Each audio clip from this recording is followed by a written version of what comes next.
भुगतान करो, भुगतान करो, भुगतान करो, सहारा पीड़ित का संपूर्ण भुगतान करो, भुगतान करो, भुगतान करो, भुगतान करो। क्रांति जिंदाबाद, क्रांति जिंदाबाद। नमस्कार, मैं हूं आकाश मिश्रा। आप देख रहे हैं मेरा गांव मेरी धरोहर न्यूज चैनल। इस वक्त हमारी मौजूदगी है मधुबनी जिला के कलेक्ट्रेट के ठीक सामने संयुक्त ऑल इंडिया जन आंदोलन संघर्ष न्याय मोर्चा एक दिवसीय धरना प्रदर्शन। बताया जा रहा है कि निकलो घर मकानों से, जंग लड़ो बेईमानों से। हम गरीब गुरबा का सहारा में जो इस समय जो पैसा अटका हुआ है, इस चीज़ को लेकर काफ़ी लोग परेशान हैं और इसी चीज़ को लेकर के यहाँ पर संयुक्त ऑल इंडिया जन आंदोलन संघर्ष न्याय मोर्चा के तत्वावधान में किया जा रहा है एक दिवसीय धरना।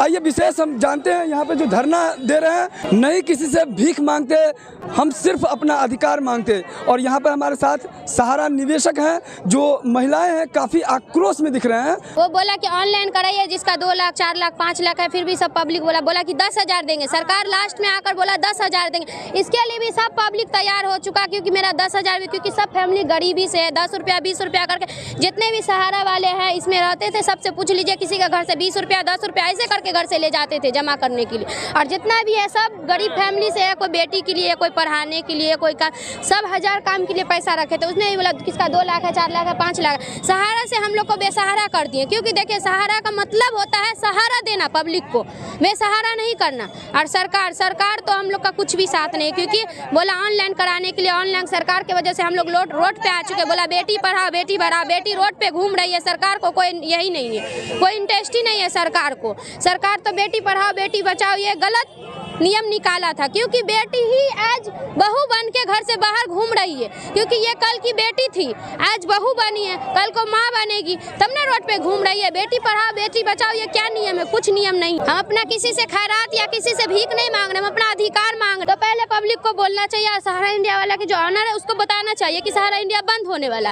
हम लोग सहारा इंडिया से अपना पैसा वापस करें, क्योंकि हमको सूद नहीं देगा, उससे हमको कोई मतलब है। क्योंकि मेरा जो सुपथ पैसा इसमें हम रखे थे 10-20 करके, जितना यहाँ तक कि जितने भी औरत है इससे पूछ लीजिए, इन लोग को ब्याज कुछ नहीं चाहिए। जितना पैसा हम जमा किए थे मेरा वो रिटर्न चाहिए। आप क्या सहारा परिवार में काम करते थे कि आप भी पैसे लगाए? हम सहारा परिवार में पैसा लगाए थे, क्योंकि मेरी मम्मी बोली कि तुम लोग छोटी छोटी बच्चा, कल को शादी ब्याह होगा, पढ़ाई लिखा होगा, उसमें पैसे का जरूरत पड़ेगा। तो 10-20 करके हम लोग का पैसा पूरा हुआ था 2022 में। क्योंकि आजकल करते करते बोला कि नहीं आज मिलेगा, कल मिलेगा, परसों मिलेगा। उसके बाद बोला ऑनलाइन कराने के लिए। सब लोगों ने A to Z जितना भी है, देखिए हम लोग ऑनलाइन का पेपर लेके हर गली गली मोहल्ले घूम रहे हैं कि इससे पैसा मिलेगा। ऑनलाइन में भी जितना आदमी का पैसा बाकी था, कोई बोला 800 दो, कोई बोला 1200 दो, वो भी दिया पब्लिक, फिर भी उसका पैसा वापस नहीं हुआ। सहारा से संपूर्ण भुगतान क्रांति, और इस चीज को लेकर एक दिवसीय धरना कर रहे हैं। बेटी भी है यहाँ पर, महिलाएं भी हैं, यहाँ आप देख सकते हैं पुरुष भी हैं। और जिस तरीके से बता रहे हैं कि यहाँ पर सहारा परिवार के ये लोग कार्यकर्ता भी रहे हैं, यहाँ पर इन्वेस्टर भी हैं, जो जिन लोगों ने 1-1 रुपया जमा किया था। और ये सारे लोग गरीब परिवार से हैं। ये कह रहे हैं कि हम लोगों ने अपने परिवार का जो पैसा है, जमा पूंजी था, उस चीज़ को सहारा में जमा किया था। और अगर सरकार को अगर सहारा को बंद करना था तो इन लोगों को पहले से सूचना क्यों नहीं मिला, ताकि वो पैसे को वो निकासी कर सकें। लेकिन इस समय ये काफ़ी परेशान है और इस तरह का स्थिति है कि मधुबनी जिला में समाहरणालय के ठीक सामने ये धरना प्रदर्शन कर रहे हैं और बता रहे हैं कि हमारी आवाज़ अगर सरकार तक नहीं पहुंचेगी तो मधुबनी बिहार से अब हमारी जो इस प्रकार की धरना है, अनशन है, ये दिल्ली तक जाएगी। छोटा चोर सहारा इंडिया निकला, बड़ा चोर सरकार निकला। इससे आगे पब्लिक हम क्या कहेंगे, लेकिन हमको जहाँ जाना होगा वहाँ तक जाएंगे। आपका नाम? हमारा नाम रुखसाना बेगम। आप लोग जो यहाँ पे धरना दे रहे हैं, क्या मुख्य वजह है? लगातार ये पैसा हम लोग 4 वर्षों से लड़ रहे हैं। सरकार और सहारा ये दोनों जुमलाबाजी करके देश की 13 करोड़ जमाकर्ता का पैसा गबन करना चाहती है। मैंने पिछले बार यही समाहरणालय के प्रांगण में 14/3/2023 को मैंने भूख हड़ताल किया था।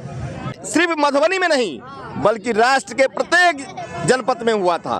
देर रात 14 तारीख को जैसे ही कार्यक्रम समाप्त हुआ, 15 तारीख को अमित शाह ने जग चुके और अपने मंत्रिमंडल को बैठा लिए।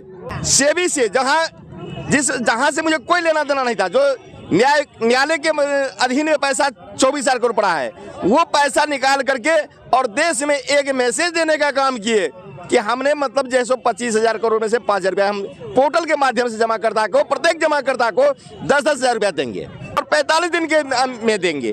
आज 9 महीने बीते उपरांत 29 दिसंबर को ही 9 महीना बीता, लेकिन आज भी मतलब देश के कोई सरकार, चाहे अमित शाह हो, चाहे नरेंद्र मोदी हो, ये भी हो, कोई इस पर चर्चा नहीं कर रही है।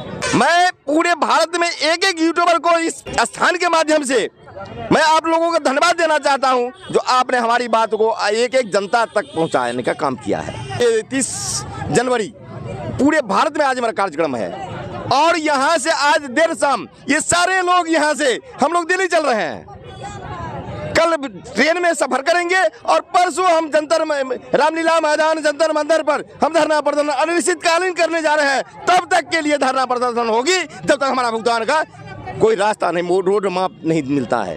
तब अपने आप बैनर पे लिखा है निकलो घर मकानों से और जंग लड़ो बेईमानों से। तो क्या ये कौन बेईमान है जो जिससे आपको जंग लड़ना है? ये छोटा बेईमान सहारा इंडिया, बड़ा बेईमान सरकार। अब विनय अर्जी का धैर्य टूट चुका है। सरकार ने 9 महीना का समय दिया था, समय समाप्त हो चुका है। इस आज के कार्यक्रम के माध्यम से सरकार को यह संदेश देना चाहता हूं कि समय रहते हुए हमारा भुगतान सुनिश्चित करे, अन्यथा एक एक आदमी को, ये मेरा नारा है, निकलो घर मकानों से।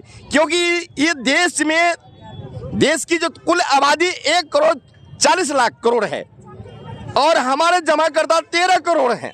12 लाख कार्यकर्ता, 13 करोड़ जमा करता।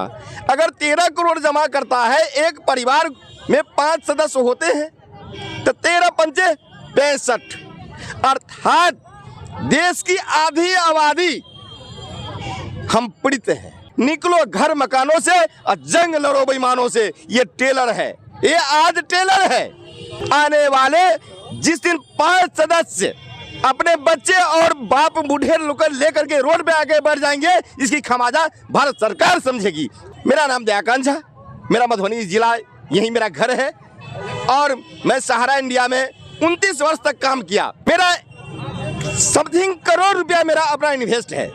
2012 में मैंने अपने एक बेटा, ना कोई पुत्र नहीं, एक बेटा था, जिस बेटे को मैं पैसा के बिना इलाज में सहारा इंडिया से पैसा नहीं मिलने के कारण मैंने बेटा खोया है। 22 साल का बेटा मेरा था, मेरे पास में खोने के लिए कुछ नहीं रहा।